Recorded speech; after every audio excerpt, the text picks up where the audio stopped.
पिछली वीडियो में हमने जाना था कि चुंबकीय क्षेत्र में विद्युत धारावाही चालक पर बल कैसे लगता है और फ्लेमिंग का बामहस्त नियम या फ्लेमिंग लेफ्ट हैंड रूल को भी समझने का प्रयास किया था। साथ ही हमने विद्युत मोटर के कार्य करने का तरीका और उसके उपयोग जैसे पंखा, रेफ्रिजरेटर, कंप्यूटर और वॉशिंग मशीन के बारे में भी समझा था। ये सारे विद्युत से चलने वाले उपकरण होते हैं। क्या हम ये जानते हैं कि विद्युत बनाई कैसे जाती है? विद्युत जनित्र या इलेक्ट्रिक जनरेटर के माध्यम से बनाई जाती है। विद्युत जनरेटर विद्युत चुंबकीय प्रेरण या इलेक्ट्रोमैग्नेटिक इंडक्शन के नियम पर कार्य करता है। विद्युत चुंबक तो सुना है, मगर विद्युत चुंबकीय प्रेरण क्या होता है? चलिए हम विद्युत चुंबकीय प्रेरण को एक एक्टिविटी के माध्यम से समझने का प्रयास करते हैं। इस एक्टिविटी को करने के लिए हमें एक 50 फेरों वाले तार की एक कुंडली, एक बार मैग्नेट और एक गैल्वेनोमीटर चाहिए। गैल्वेनोमीटर क्या है? गैल्वेनोमीटर एक उपकरण है जिसका उपयोग सर्किट में विद्युत धारा की उपस्थिति और उसकी दिशा जानने के लिए किया जाता है।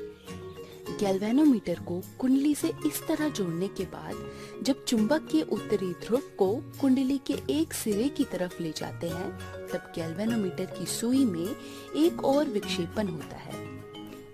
मान लीजिए ये दिशा दाईं ओर है।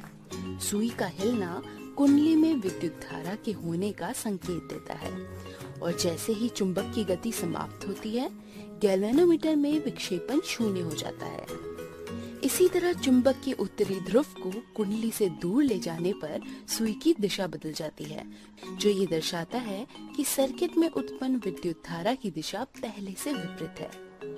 दूसरे केस में चुंबक को स्थिर अवस्था में रखने पर कुंडली के सिरे को उत्तरी ध्रुव के निकट लाने पर सुई दाईं ओर विक्षेप होती है और दूर ले जाने पर बाईं ओर।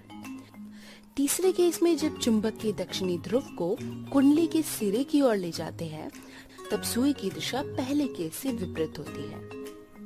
इस एक्टिविटी से हम दो निष्कर्ष दे सकते हैं। जब कुंडली और चुंबक दोनों स्थिर होते हैं, तब गैल्वेनोमीटर में कोई विक्षेपण नहीं होता। कुंडली अथवा चुंबक की गति एक प्रेरित विभवांतर या इंड्यूस्ड पोटेंशियल डिफरेंस उत्पन्न करती है, जिसके कारण प्रेरित विद्युत धारा या इंड्यूस्ड इलेक्ट्रिक करंट प्रवाहित होता है। इस क्रियाकलाप को दूसरे नजरिए से समझने की कोशिश करते हैं। इस बार चुंबक की जगह 100 फेरों वाली विद्युत धारावाही कुंडली का उपयोग करते हैं। दोनों कुंडलियों को मोटे कागज के खोखले बेलन के माध्यम से रोका जा सकता है। कुंडली एक को जब बैटरी और स्विच से जोड़ा जाएगा, तब गैल्वेनोमीटर की सुई एक दिशा में तेजी से विक्षेप होकर उसी गति से शून्य पर वापस आ जाती है। अगर स्विच को निकाला जाए तब भी विक्षेपण देखा जा सकता है, परंतु उसकी दिशा उल्टी होगी। यदि कुंडली एक की विद्युत धारा की दिशा बदली जाए और स्विच को जोड़ा जाए, तब भी गैल्वेनोमीटर में विपरीत दिशा में विक्षेपण देखा जा सकता है। इस एक्टिविटी का ये निष्कर्ष निकलता है कि कुंडली एक में जब विद्युत धारा स्थायी होता है, तो कुंडली 2 के गैल्वेनोमीटर पर कोई प्रभाव नहीं पड़ता। कुंडली एक में जब विद्युत धारा में परिवर्तन होता है, तब कुंडली 2 में प्रेरित विभवांतर या इंड्यूस्ड पोटेंशियल डिफरेंस प्रेरित होता है। कुंडली 1 को प्राथमिक कुंडली और कुंडली 2 को द्वितीयक कुंडली कहा जाता है। प्राथमिक कुंडली में विद्युत धारा के परिवर्तन के कारण चुंबकीय क्षेत्र में भी परिवर्तन होता है। द्वितीयक क्षेत्र रेखाएं भी परिवर्तित होती है, जिसके कारण इंड्यूस्ड विद्युत धारा उत्पन्न होता है। इस तरह एक चालक में विद्युत धारा के परिवर्तन के कारण दूसरे चालक में विद्युत धारा के इंड्यूस्ड होने को विद्युत चुंबकीय प्रेरण या इलेक्ट्रोमैग्नेटिक इंडक्शन कहते हैं। इस घटना को पहली बार माइकल फैराडे ने अनुभव किया था। इस इंड्यूस्ड विद्युत धारा की दिशा ज्ञात करने के लिए फ्लेमिंग के दक्षिण हस्त नियम या फ्लेमिंग्स राइट हैंड रूल का उपयोग किया जाता है। ये नियम कहता है कि दाएं हाथ की पहली उंगली, बीच वाली उंगली और अंगूठे तीनों को लंबवत स्थिति में रखा जाता है।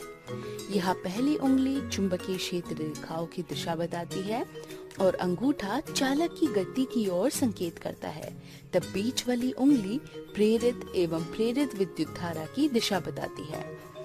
जिस प्रकार फ्लेमिंग का लेफ्ट हैंड रूल विद्युत धारा और चुंबकीय क्षेत्र के कारण लगे बल को बताता है, उसके विपरीत फ्लेमिंग का राइट हैंड रूल चालक की मोशन को चुंबकीय क्षेत्र में रखने के कारण जो विद्युत धारा प्रेरित होता है उसे ये रूल दर्शाता है। आने वाले वीडियो में हम विद्युत चुंबकीय प्रेरण के नियम पर काम करने वाले इलेक्ट्रिक जनरेटर पर बात करेंगे।